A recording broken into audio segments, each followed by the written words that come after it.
JS നേച്ചറിന്റെ പുതിയൊരു വീഡിയോയിലേക്ക് എല്ലാവർക്കും സ്വാഗതം. ഇന്ന് നമ്മൾ പറയാനായിട്ട് പോകുന്നത് സ്പൈഡർ പ്ലാന്റിനെ കുറിച്ചാണ്. സ്പൈഡർ പ്ലാന്റിനെ കുറിച്ചല്ല, അതിന്റെ ബേബി പ്ലാന്റ്സിന്റെ പ്രൊപ്പഗേഷനെ കുറിച്ച് പറയാനാണ് ഇന്ന് നമ്മൾ വന്നിട്ടുള്ളത്. അപ്പോൾ ജെഎസ് നേച്ചർ എന്ന ഈ ചാനൽ നിങ്ങൾ ആദ്യമായിട്ടാണ് കാണുന്നതെങ്കിൽ തീർച്ചയായും സബ്സ്ക്രൈബ് ചെയ്ത് സപ്പോർട്ട് ചെയ്യണേ. ഈ ഒരു പ്ലാന്റിനെ കുറിച്ച് നമുക്ക് എല്ലാവർക്കും അറിയുന്നതായിരിക്കും. അത്യാവശ്യം നല്ല ഭംഗിയുള്ള ഒരു ലീഫ് പ്ലാന്റ് ആണ് ഈ ഒരു സ്പൈഡർ പ്ലാന്റ്. നമുക്ക് ബോർഡർ ആയിട്ട് വളർത്താനും അതുപോലെ തന്നെ ഹാങ്ങിങ് ആണെങ്കിലും അങ്ങനെയൊക്കെ നല്ല രീതിയിൽ വളർത്തിയെടുക്കാൻ പറ്റുന്ന ഒരു ലീഫ് പ്ലാന്റ് ആണ് നമ്മുടെ സ്പൈഡർ പ്ലാന്റ്.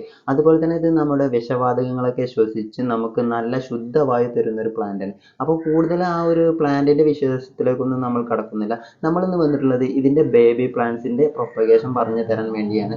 അപ്പോൾ ഈ ഒരു പ്ലാന്റിൽ നിന്ന് ബേബി പ്ലാന്റ്സ് ഉണ്ടാവുന്നത് ഒരു കമ്പ് വന്നിട്ട് അതിന്റെ തലപ്പത്ത് ഇതുപോലെ നിറയെ ഈ ചെറിയ ചെറിയ ബേബി പ്ലാന്റ്സ് ഉണ്ടാവുകയാണ് ചെയ്യുന്നത്. അതിന്റെ തലപ്പത്ത് ചെറിയ ചെറിയ വെള്ള പൂക്കളും ഇതോടുകൂടി കാണപ്പെടുന്നത്. അപ്പം നമുക്ക് ഇത് എങ്ങനെയാണ് വളരെ ഈസി ആയിട്ട് നമുക്ക് ഈ ഒരു പ്ലാന്റ്സിൻ്റെ ഈ ഒരു തൈകൾ നമുക്ക് മാറ്റി നടുക എന്നതാണ് പറയുന്നത്. നമുക്ക് വേണമെങ്കിൽ ഇത് മണ്ണിലും അതുപോലെ തന്നെ ഇത് ഒരു വെള്ളത്തിൽ വെക്കുകയാണെങ്കിൽ പെട്ടെന്ന് തന്നെ നമുക്ക് വളർത്തിയെടുക്കാനായിട്ട് പറ്റും. കുറച്ചുകൂടി വേഗത്തിൽ വളർന്ന് കാണപ്പെടുന്നത് നമുക്കത് ഈ ഒരു പ്ലാന്റ്സ് കട്ട് ചെയ്തിട്ട് നമ്മളത് വെള്ളത്തിൽ വെച്ച് കൊടുക്കുമ്പോഴാണ് അത് വേഗത്തിൽ വേര് പിടിച്ചതായിട്ട് കാണപ്പെടുന്നത്.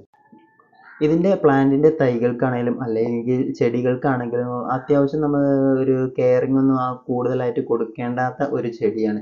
നമുക്ക് എവിടെയെങ്കിലും ഒരു 2 ദിവസം പോലും നനവ് കിട്ടിയില്ലെങ്കിലും ആ ഒരു പ്ലാന്റ്സിന് ഒരു കുഴപ്പവും ഉണ്ടാവില്ല. അത്യാവശ്യം നല്ല രീതിയിൽ തന്നെ എല്ലാ ഒരു സ്ഥലങ്ങളിലും വളർന്ന് കാണപ്പെടുന്ന ഒരു ചെടിയാണ് ഈ ഒരു സ്പൈഡർ പ്ലാന്റ് എന്ന് പറയുന്നത്.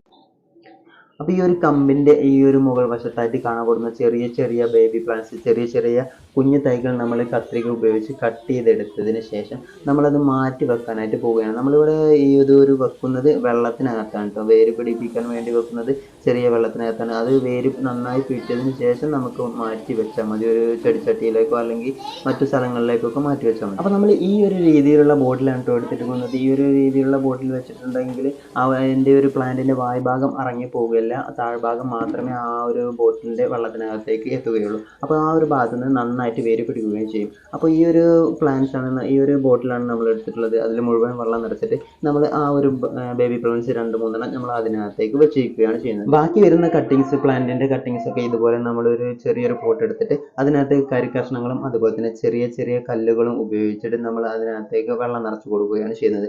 അതിനുശേഷം നമ്മൾ ആ ബേബി പ്ലാന്റ്സ് അതിൻ്റെ മുകളിലായിട്ട് വെച്ച് കൊടുക്കുകയാണ് ചെയ്യുന്നത്. രണ്ടിലും ഒരേപോലെ തന്നെ നമുക്ക് വേര് പിടിച്ച് കിട്ടും. മണ്ണിൽ വെക്കുന്നതിനേക്കാളും വളരെ എളുപ്പത്തിൽ നമുക്ക് ഇതുപോലെ ഈ 2 രീതിയിൽ ഏതിലേലും ഒരു രീതി യൂസ് ചെയ്തിട്ട് വെള്ളത്തിൽ വെക്കുകയായിരിക്കും നല്ലത്. അപ്പോൾ ഇതുപോലെ നിങ്ങളുടെ വീട്ടിലൊക്കെ സ്പൈഡർ പ്ലാന്റിന് ഈ ഒരു രീതിയിൽ കമ്പ് വന്നിട്ട് അതിൽ ബേബി പ്ലാന്റ്സ് ഒക്കെ വരികയാണെങ്കിൽ ഇതിലേതിലൊക്കെ രീതി നിങ്ങൾക്ക് ചൂസ് ചെയ്യാവുന്നതാണ്. അതുപോലെ തന്നെ നമുക്ക് മണ്ണിൽ വെച്ചിട്ട് നമുക്ക് ഈ ഒരു പ്ലാന്റ്സ് വളർത്തിയെടുക്കാവുന്നതാണ് കേട്ടോ. അപ്പോൾ ഇത്രയൊക്കെയാണ് നമ്മുടെ ഇന്നത്തെ വീഡിയോയിലൂടെ പറയുന്നത്. ഈ വീഡിയോ നിങ്ങൾക്ക് ഇഷ്ടപ്പെട്ടാൽ ലൈക്ക് ചെയ്യുക. അതുപോലെ തന്നെ നിങ്ങളുടെ കൂട്ടുകാരിലേക്ക് ഷെയർ ചെയ്യാനും മറക്കല്ലേ.